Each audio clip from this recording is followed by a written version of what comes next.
శ్రీలంక అంటే రామాయణం, శ్రీలంక అంటే బుద్ధిజం, శ్రీలంక అంటే లష్ టీ ప్లాంటేషన్స్, శ్రీలంక అంటే సీనిక్ ట్రైన్ జర్నీస్, శ్రీలంక అంటే బ్యూటిఫుల్ లేక్స్, శ్రీలంక అంటే మౌంటైన్ హైక్స్, శ్రీలంక అంటే స్పైస్ గార్డెన్స్, శ్రీలంక అంటే ఎలిఫెంట్ సఫారీ. టోటల్గా శ్రీలంక అంటే వండర్ఫుల్ ఎక్స్పీరియన్సెస్. ఇంత బ్యూటిఫుల్ కంట్రీలో ఎక్కడుండాలి, ఏ ఏ ప్లేసులు కవర్ చేయాలి అనే ఇన్ఫర్మేషన్ చూద్దాం. కొలంబోలో చూడటానికి పెద్ద ఏమీ ఉండదు, అందుకని కొలంబోలో ల్యాండ్ అయ్యాక డైరెక్ట్గా అనురాధపురాకి ట్రైన్ తీసేసుకుని అక్కడి నుంచి ట్రిప్ స్టార్ట్ చేసేయచ్చు. అనురాధపుర, క్యాండీ, నువారా ఇలియా అని బేస్గా పెట్టుకుంటే చుట్టుపక్కల ప్లేసెస్ ఈజీగా కవర్ చేయొచ్చు. అనురాధపుర చూడటానికి 1 full డే కావాలి. హబరణ, సిగిరియా, డంబుల్లా, మాతలే ఈ 4 ప్లేసెస్ ఒక రోజులో కవర్ చేయొచ్చు. అనురాధపుర ఎంటైర్ సిటీ కూడా యునెస్కో వరల్డ్ హెరిటేజ్ సైట్ కిందకు వస్తుంది. అశోకుడి పిల్లలు సంఘమిత్ర, మహేంద్ర ఫస్ట్ ఈ ఊరికే వచ్చి బుద్ధిజం ప్రచారం చేయడం స్టార్ట్ చేశారు. తప్పకుండా చూడాల్సిన ప్లేస్. ఇప్పుడు అనురాధపురాలో కవర్ చేయాల్సిన ప్లేసెస్ చూద్దాం. సంఘమిత్ర గోల్డెన్ బౌల్లో బుద్ధుడు కూర్చున్న బోధి వృక్షం శాప్లింగ్ ఒకటి తీసుకొచ్చి ఇక్కడ రాజుకి ప్రజెంట్ చేసింది. ఈ చెట్టుకి oldest living human planted tree in the వరల్డ్గా రికార్డ్ ఉంది. తర్వాత ఇండియాలో ఉన్న చెట్టు చచ్చిపోతే దీని నుంచే కొమ్మ తెచ్చి నాటారట. బోధి వృక్షానికి ఇక్కడ మెయిన్గా పూజలు జరుగుతాయి. బుద్ధుడి గుళ్ళు కూడా ఉన్నాయి లోపల. Very huge temple compound. ఈ గుడిని జయ శ్రీ మహాబోధి అంటారు. నెక్స్ట్ ప్లేస్ పేరు రువాన్వెలి మహాస్తూప. దీన్ని రువాన్ వెలిసేయ అని కూడా అంటారు. బుద్ధుడికి సంబంధించిన జ్ఞాపికలు మ్యాక్సిమం నెంబర్లో ఈ స్తూపంలోనే ప్రిజర్వ్ చేస్తారు.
కేవ్ కిందే రావణుడు సీతాదేవిని క్యాప్టివ్గా ఉంచాడని కొంతమంది నమ్ముతారు.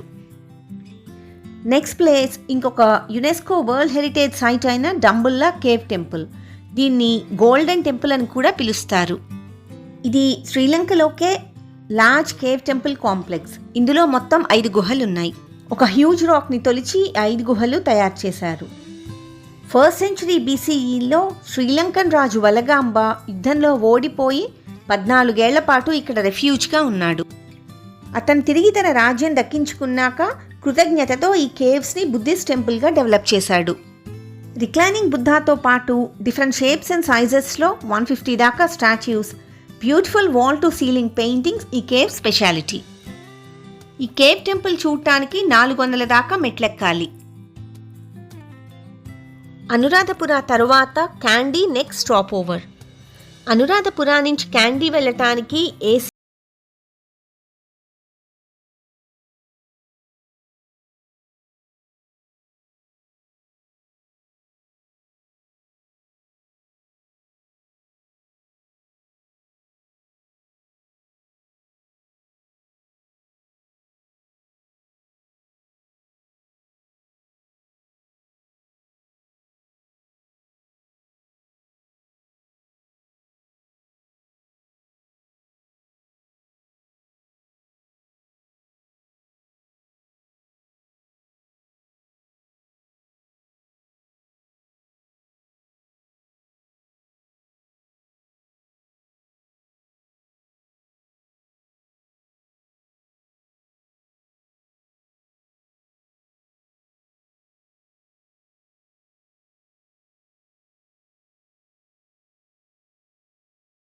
దీన్ని యాడమ్స్ పీక్ అని కూడా పిలుస్తారు.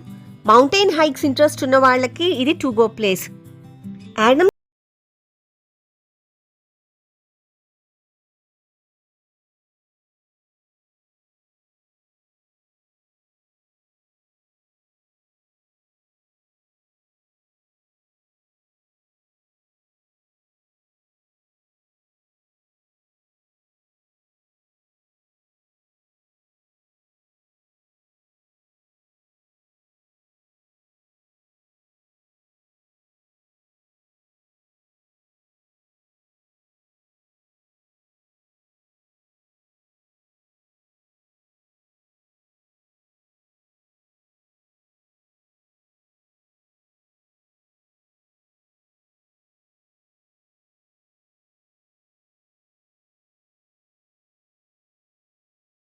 వదిలేస్తే ఈ కొండ మెయిన్గా సన్ రైజ్ చూడటానికి ఎక్కుతారు. నైట్ అరౌండ్ 10-11 ఆ టైంకి కొండెక్కడం స్టార్ట్ చేసి కొండపైన కొంచెం సేపు రెస్ట్ తీసుకుని సన్ రైజ్ చూసి మళ్ళీ కొండ దిగుతారు. 6000 మెట్లు కాబట్టి గుడ్ హైకింగ్ షూ వేసుకోవాలి. అలాగే నైట్ టైం వెళ్ళే వాళ్ళు వింటర్ కేర్ డెఫినెట్లీ క్యారీ చేయాలి. మాకు నైట్ వాన వస్తోందని డే టైంలో ప్లాన్ చేసుకున్నాం. మార్నింగ్ అస్సలు క్రౌడ్ లేదు, ప్లస్ నైట్ వాన వల్ల సన్ రైజ్ కనిపించలేదు కాబట్టి మేమేం మిస్ కాలేదు. సో వెదర్ ఫోర్కాస్ట్ చూసుకుని కన్వీనియన్స్ బట్టి డే ఆర్ నైట్ ప్లాన్ చేసుకోవచ్చు. మేము వెళ్ళినప్పుడు మెట్లు చాలా హోప్లెస్ కండిషన్లో ఉన్నాయి. కాలు ఎక్కడ వేయాలో కూడా తెలియలేదు. ఇప్పుడు చాలా డెవలప్ చేసినట్లున్నారు. దారి పొడుగునా షాప్స్ ఉంటాయి. Coffee, tea, cool drinks, water bottles ఇలా ఏటి కావాలన్నా దొరుకుతాయి. కొండపైకి ఎక్కాక ఇంకొక 10 మెట్లు ఎక్కితే చిన్న బుద్ధుడి గుడి ఉంటుంది. ఇక్కడే బుద్ధుడి ఫుట్ ప్రింట్ ఉంటుంది, కానీ కవర్డ్గా ఉంటుంది. నైట్ టైం వస్తే క్రౌడ్తో ఏరియా అంతా కూడా నిండిపోయి ఉంటుంది. On a clear day beautiful views ఉంటాయి. మేము క్యాండీలో మార్నింగ్ 6కి బయలుదేరితే మళ్ళీ రాత్రి 10:30కి రీచ్ అయ్యాం. పొద్దున 9:30కి కొండెక్కడం స్టార్ట్ చేసాం. కొండపైన కొంత టైం స్పెండ్ చేసి మళ్ళీ కొండ దిగేటప్పటికి రాత్రి 7 అయింది. ఫిట్గా ఉన్న వాళ్ళు యాడమ్స్ పీక్ అస్సలు మిస్ అవ్వద్దు. మన next stop over Nuwara Eliya. Nuwara Eliya వెళ్ళటానికి 2 ఆప్షన్స్ ఉన్నాయి.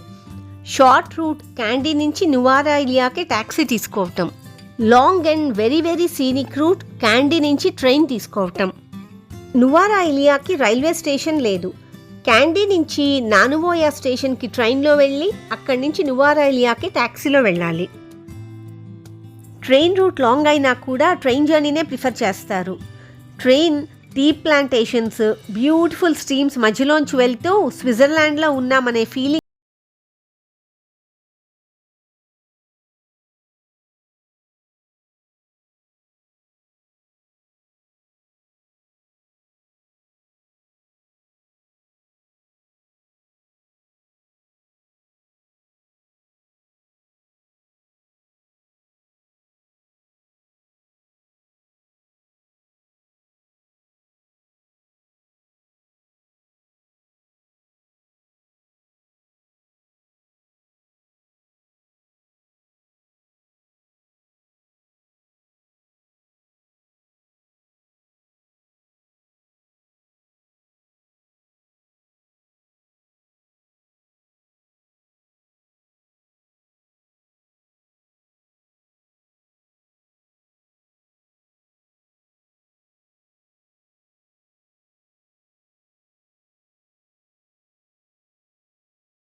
నువారా Eliya hill station beautiful place.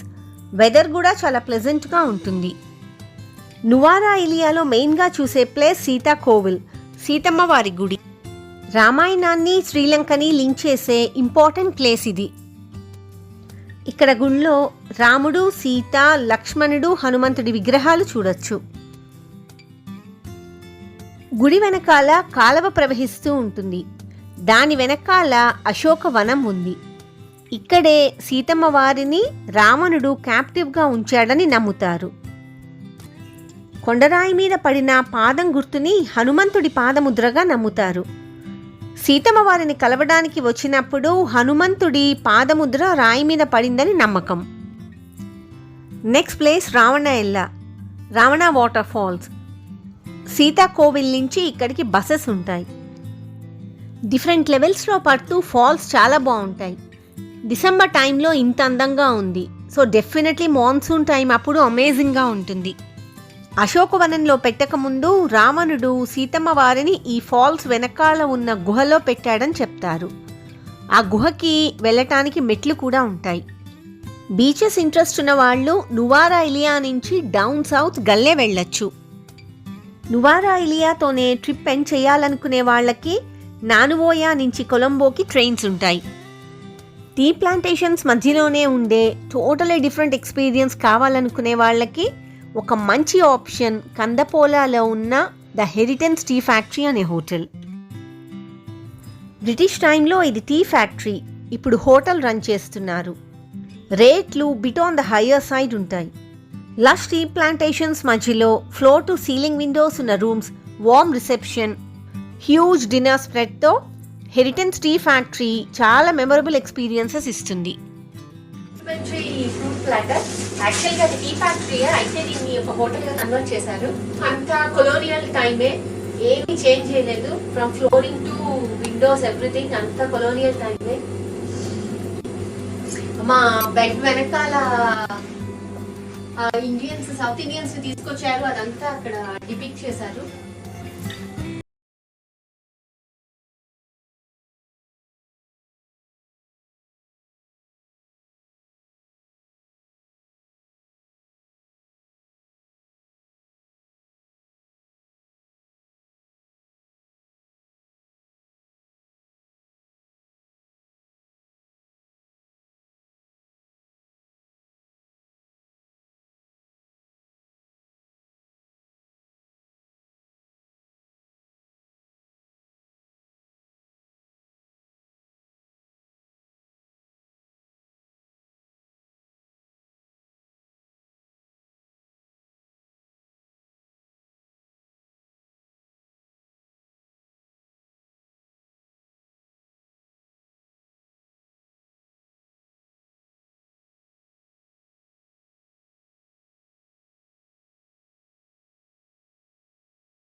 సువనీర్ కలెక్టర్స్కి వైడ్ రేంజ్లో శ్రీలంకన్ మాస్క్స్ దొరుకుతాయి. శ్రీలంక ట్రాపికల్ ప్లేస్ కాబట్టి winter months best time sight సీయింగ్కి. వింటర్ మంత్స్లో కూడా అప్పుడప్పుడు వానలు పడుతూ ఉంటాయి. యాడమ్స్ పీక్ ఎక్కాలనుకునే వాళ్ళకి December to May right time. June నుంచి నవంబర్ వరకు హెవీ రెయిన్స్, ఫాగ్ వల్ల డిఫికల్ట్ అవుతుంది. ఈ వీడియోతో శ్రీలంకన్ ట్రిప్కి ఎలా ప్లాన్ చేసుకోవాలో ఒక ఐడియా వచ్చింది అనుకుంటున్నా.